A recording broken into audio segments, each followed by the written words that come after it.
La pioggia ininterrotta della notte ha causato allagamenti a Rapallo, crollato un pino lungo la strada di San Michele di Pagana, riunione tecnica in comune per la gestione dell'emergenza. Cede il muraglione a monte della ferrovia Santa Margherita Ligure. La pioggia della notte ha causato uno smottamento sui binari, circolazione ferroviaria nel caos per tutta la mattina. Chiavari pronta ad utilizzare 11 milioni e mezzo di euro grazie allo sblocco del patto di stabilità. Questa sera la pratica è in consiglio. Sul fronte del piano urbanistico la rassicurazione del sindaco. Nell'ottavario dei defunti una messa in ricordo di tutti gli atleti e panatleti scomparsi, sottolineati i valori educativi dello sport, soprattutto nell'aiutare i giovani a superare le proprie mancanze. Terza vittoria consecutiva per la Virtus Entella. Nella prima partita di recupero al Comunale di Chiavari sconfitto l'Arzachena per 1-0. Continua la scalata alla classifica di Serie C. Si scaldano i motori in vista del campionato di pallanuoto di Serie A2 maschile. Sabato e domenica Lavagna, quadrangolare fra Bologna, Camogli, Torino e i padroni di casa del Lavagna 90. Buongiorno a tutti, ben ritrovati al TG13. Apriamo con la lunga coda del maltempo nel nostro territorio. La pioggia ininterrotta della scorsa notte infatti ha causato nuovi disagi nel Tigullio occidentale. Iniziamo da Rapallo, dove questa notte si è allagata via Mameli. I detriti accumulati durante la mareggiata infatti non consentono un regolare deflusso delle acque. Sempre a Rapallo il crollo di un pino fa temere per la stabilità della strada. Abbiamo fatto il punto con il sindaco, sentiamo.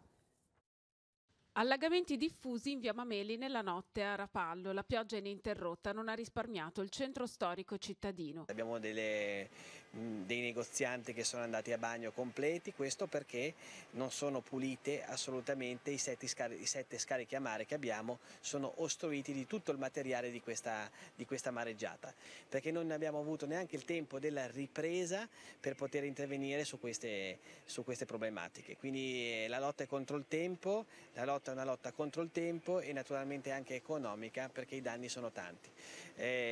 Ripulire completamente la nostra città ci vorranno solamente 800.000 euro per quanto riguarda la pulizia dei torrenti e delle linee che trasportano le acque bianche, naturalmente, che certe volte purtroppo confluiscono anche nelle acque nere, quindi tantissime problematiche che sono al sottosuolo. A causare un ulteriore motivo di preoccupazione è il crollo di un pino a San Michele di Pagana, a pochi metri dal punto dove in occasione della mareggiata è crollata anche la passeggiata a mare. In corso le valutazioni da parte dei tecnici perché ora si teme per la stabilità della strada. Stiamo facendo fare delle valutazioni tecniche dai nostri funzionari del comune e in serata naturalmente daremo una risposta precisa. Secondo una prima ricognizione sembra che sia ancora la situazione sotto controllo, però è giusto monitorare fino in fondo.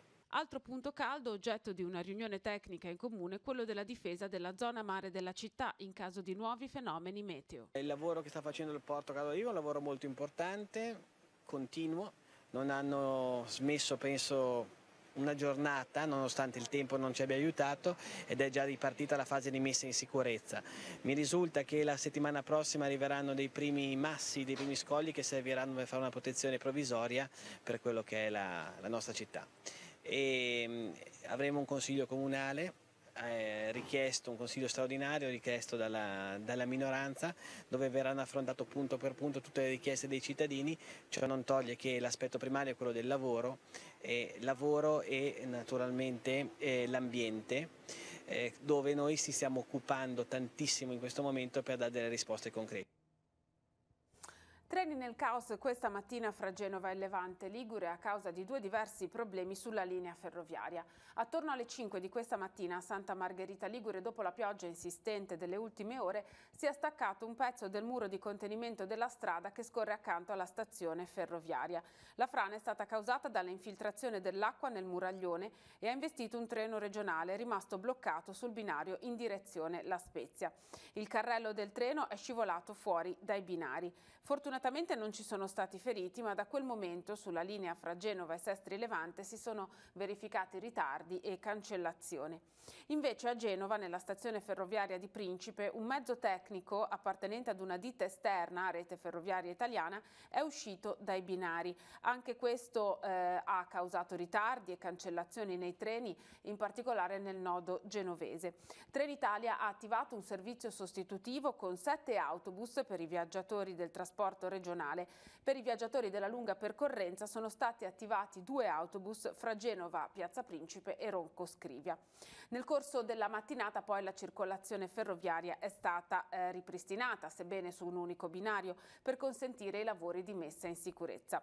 L'assessore regionale ai trasporti Gianni Berrino in mattinata ha precisato che il guasto è stato causato appunto dalle forti piogge e non a problemi di natura tecnica. I ritardi si sono accumulati anche in ragione dell'elevato numero dei treni in circolazione nella tratta fra il nodo ferroviario genovese e il Levante Ligure. Nelle prime ore di questa mattina, inoltre, il sindaco di Santa Margherita Ligure ha seguito personalmente la vicenda dello sviamento del treno che è avvenuto all'ingresso della stazione ferroviaria. Anche l'ufficio tecnico del comune si sta occupando di quanto accaduto.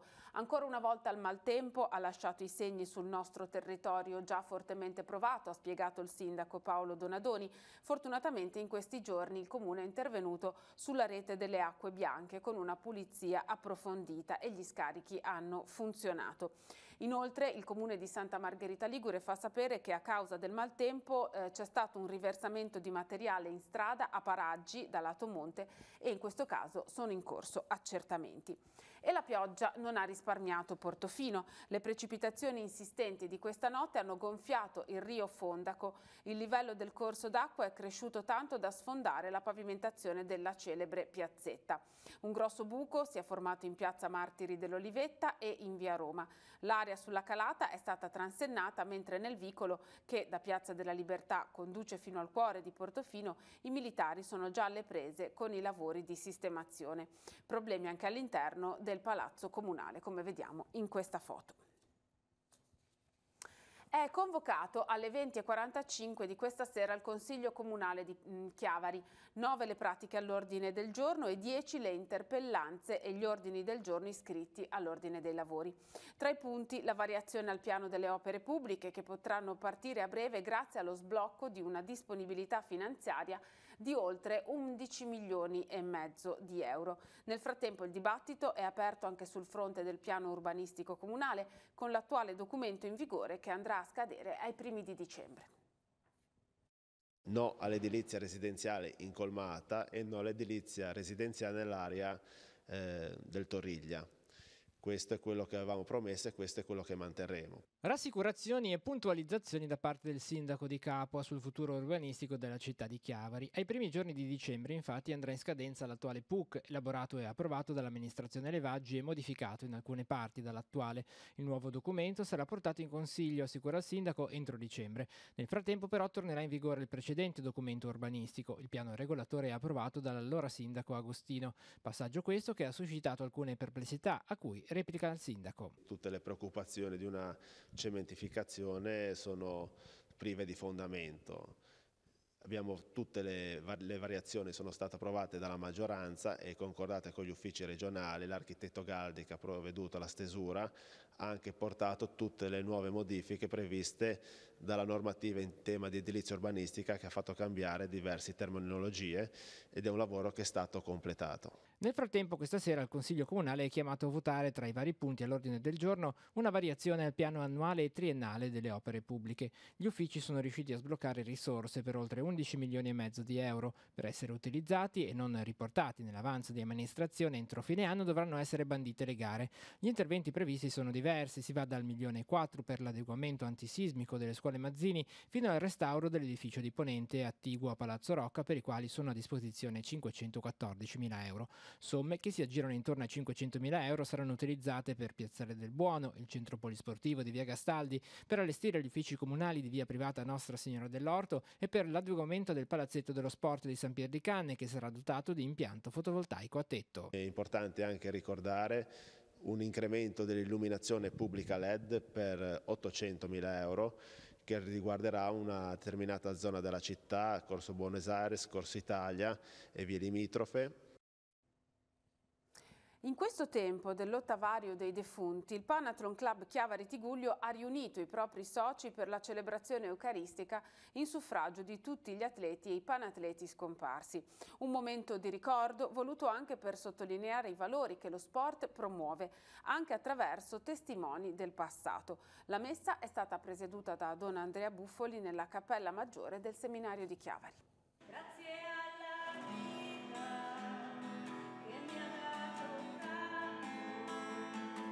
Una messa per ricordare gli atleti del Panathlon. Soprattutto panatleti, molti sono stati anche atleti e lo abbiamo fatto perché è un momento di raccoglimento. Sul campo si esercitano gioie, probabilmente anche a volte in eccesso. Questo è un momento veramente di raccoglimento che ci fa pensare che siamo umani. Abbiamo tanti amici che abbiamo ricordato questa sera.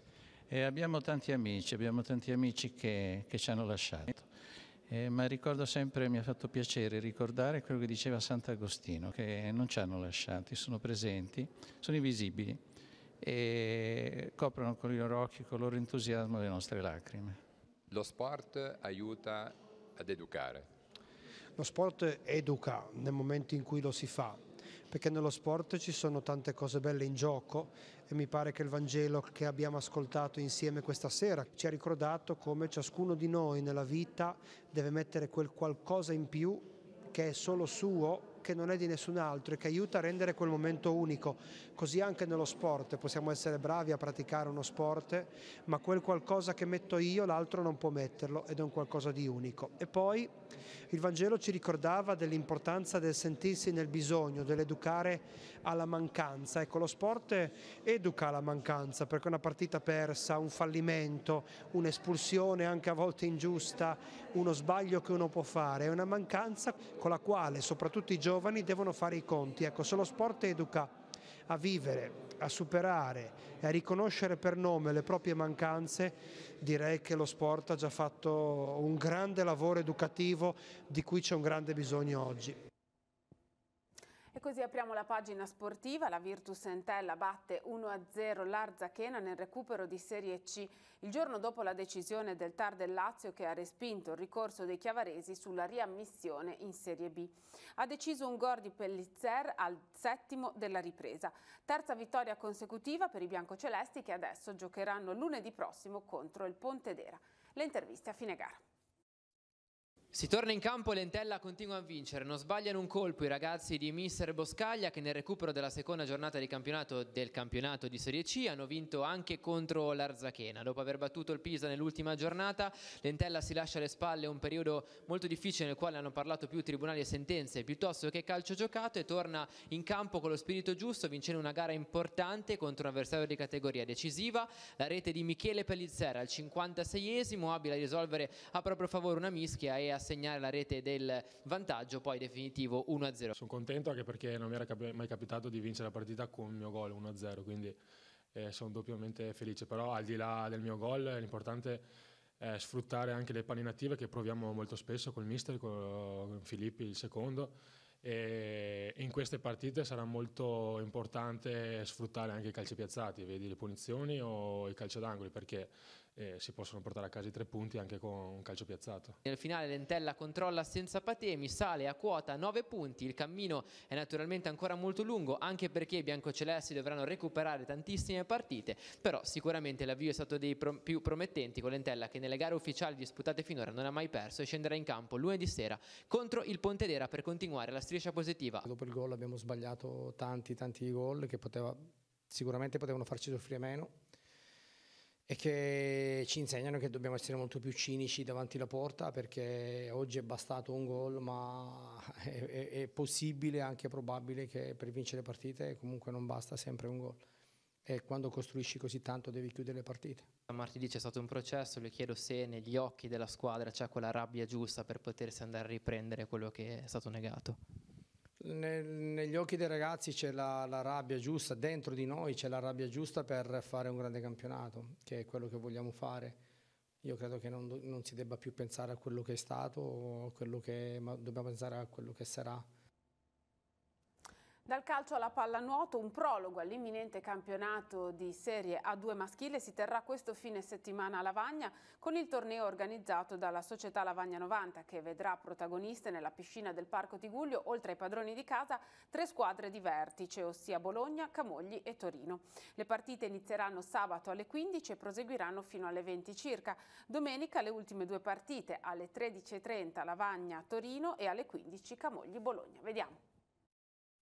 Amici di Telepace, siamo alla piscina di Lavagna. Tu hai voluto fortemente questo torneo con squadre che probabilmente molto ambiziose per la 2 che lotteranno per i playoff. Sicuramente è un torneo di altissimo livello perché ospitiamo il Bologna, ospitiamo il Torino e il Camogli, che sono sicuramente 3 squadre che nella 2 di quest'anno diranno cose importanti perché sono squadre molto equipaggiate. È un allenamento per noi molto bello, molto stimolante e la nostra squadra sicuramente quest'anno ha ancora di più, a differenza del mio primo anno allenatore che è stato lo scorso anno, è ancora più basata su una squadra giovane, su un gruppo molto, molto compatto e dei giovani composto per la maggior parte dai giovani che l'anno scorso con l'Under 20 sono arrivati quarti in Italia alle finali nazionali. Che è il piazzamento più importante della storia del Lavagna a livello giovanile, quindi sono veramente orgoglioso di poter schierare una squadra giovane di Lavagna con qualche innesto ovviamente come sempre di qualche giocatore di esperienza e un rientro importante che è quello di Cimarosti dopo l'anno in A1 a Bogliasco, quindi è un bel torneo, molto bello. Ho visto che ormai siamo in vista dell'inizio della stagione dove contano i punti, prima il torneo e poi l'inizio del campionato 24 di novembre, com'è l'umore della squadra? Allora, innanzitutto abbiamo lavorato molto forte, il carico di lavoro è stato importante, l'umore lo vedo buono. Lo vedo buono anche se siamo consapevoli che sarà un campionato un po' diverso da quelli degli anni scorsi e dovremo metterci sicuramente qualcosa in più a livello caratteriale per sopperire a qualche mancanza, però proprio per questo il morale è alto. Cominciate subito con un torneo sabato e domenica con squadre senz'altro ambiziose per la Serie A2, ecco, come pensi che riuscirete a comportarvi? Come penso, ce la metteremo tutta sicuramente, poi quello che succederà succederà, l'importante è cercare di approfittarne perché sono partite importanti per l'inizio della stagione. C'è un aggiornamento sul fronte del meteo. Alla luce delle uscite modellistiche della mattinata e delle precipitazioni che si sono verificate nelle ultime ore, è stata confermata fino alle 18 l'allerta gialla per piogge diffuse sui bacini piccoli e medi di tutta la Liguria. Dall'allerta sono stati esclusi già dalle 12 i bacini grandi. Nelle ultime ore le precipitazioni si sono concentrate, come previsto, sul settore centrale della regione. Da mezzanotte le cumulate massime sono state quelle di Santa Margherita Ligure, con picco orario di 24 mm e totale di 51 mm, Genova Pegli con 50 mm e Genova Nervi con 45. Da metà mattina le precipitazioni si sono spostate più verso ponente. Nonostante fossero generalmente deboli, queste precipitazioni sono cadute su suoli saturi su gran parte del territorio regionale e hanno comunque portato a modesti innalzamenti del livello idrometrico dei corsi d'acqua nel centro della regione, innalzamenti che si potranno ancora osservare nel corso delle prossime ore qualora si verificassero rovesci più intensi. Ora sfogliamo le pagine dei quotidiani in edicola questa mattina, poi ci ritroviamo perché abbiamo diversi aggiornamenti. Avvenire titola meno accoglienza, meno buon lavoro, a rischio 18.000 posti nei centri per i rifugiati, oltre a decine di migliaia di richiedenti asilo senza più assistenza, molti giovani professionisti qualificati potrebbero perdere il loro impiego, questo a causa delle decisioni sul decreto sicurezza. E intanto per i sequestri e clan, bene i privati e contrario anche il CIPE. Spunta un video, il portavoce del Movimento 5 Stelle nella bufera, attacco ai down per Casalino, nuovi scheletri.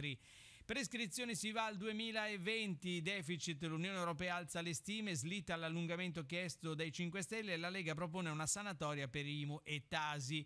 E in 11 regioni lo stato di emergenza per il maltempo, tra cui c'è anche la Liguria. Iniziativa in Vaticano sul cyberbullismo, nasce l'osservatorio voluto da Francesco, vediamo.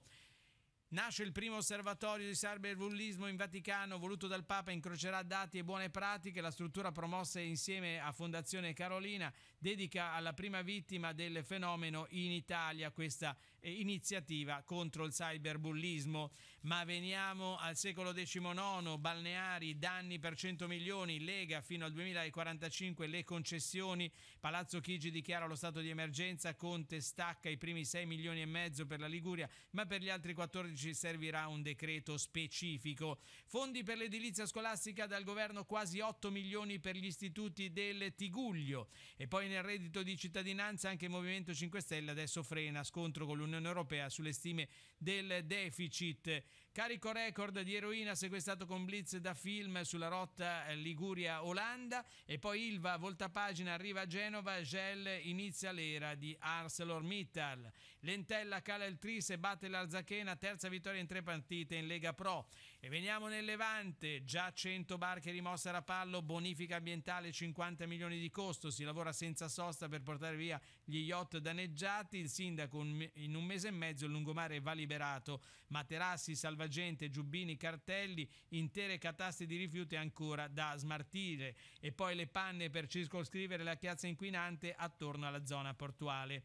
Ci spostiamo a Sestri Levante e non parliamo più di maltempo. All'ex convento dell'Annunziata oggi alle ore 17, Stassano, bilancio di una storia esemplare. Oggi a Sestri il gruppo di consorzi e cooperative presenta i risultati di gestione e racconta la sua filosofia.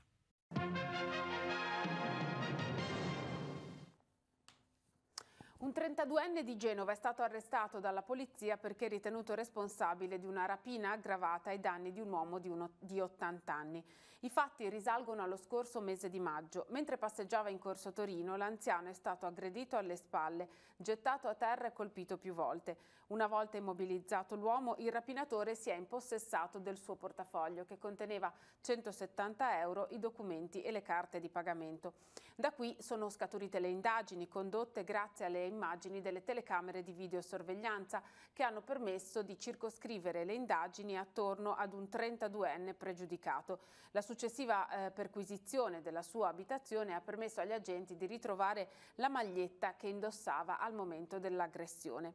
Rintracciato a Borgoratti, il 32enne è stato accompagnato in carcere in esecuzione dell'ordinanza di custodia cautelare emessa dal GIP del Tribunale di Genova.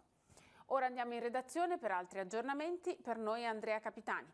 Grazie Emanuela, buongiorno a tutti. Sostegno dell'impianto di Itticoltura di Lavagna gravemente danneggiato dalla mareggiata del 29 e 30 ottobre scorsi. Lo chiedono attraverso un'interrogazione presentata questa mattina i consiglieri regionali Claudio Muzio e Andrea Costa. L'Itticoltura di Lavagna, dichiarano i due, rappresenta una realtà produttiva molto importante per il Tigullio. Al momento della mareggiata l'azienda dava lavoro a circa 20 persone e si trovava al culmine di un percorso di sviluppo e incremento produttivo reso possibile grazie anche ai finanziamenti europei. Gli eventi di fine ottobre, la mareggiata, sottolineano i due, hanno colpito al cuore questa attività con un danno immediato valutabile in circa 4,5 milioni di euro, a cui vanno aggiunte le perdite che derivano dalla necessità di riavviare da zero l'allevamento ittico. Per questo i due consiglieri chiedono alla Regione di porre in essere iniziative a sostegno dell'azienda e di attivarsi presso il governo affinché assuma provvedimenti finalizzati a salvaguardare questa realtà produttiva così importante per il Tigullio. È tutta te la linea. Grazie, c'è stato un presidio di protesta questa mattina a Genova davanti al carcere di Marassi per la polizia stradale genovese. Le segreterie del sindacato autonomo di polizia hanno organizzato la manifestazione per denunciare le gravi carenze che assillano il Dipartimento di Genova. L'impegno che i poliziotti garantiscono per le difficoltà del tratto autostradale genovese non sono state ad oggi assolutamente riconosciute. Questa la denuncia del sindacato. Terminiamo così questa edizione del TG13. Io vi ricordo che altre notizie e servizi li potete trovare questa sera alle 19:15 con l'edizione serale del nostro telegiornale Il Tigullio Oggi. Alle 21:10 l'appuntamento con la rubrica di cronaca diocesana Noi Chiesa. Grazie per averci seguito, buon pomeriggio a tutti.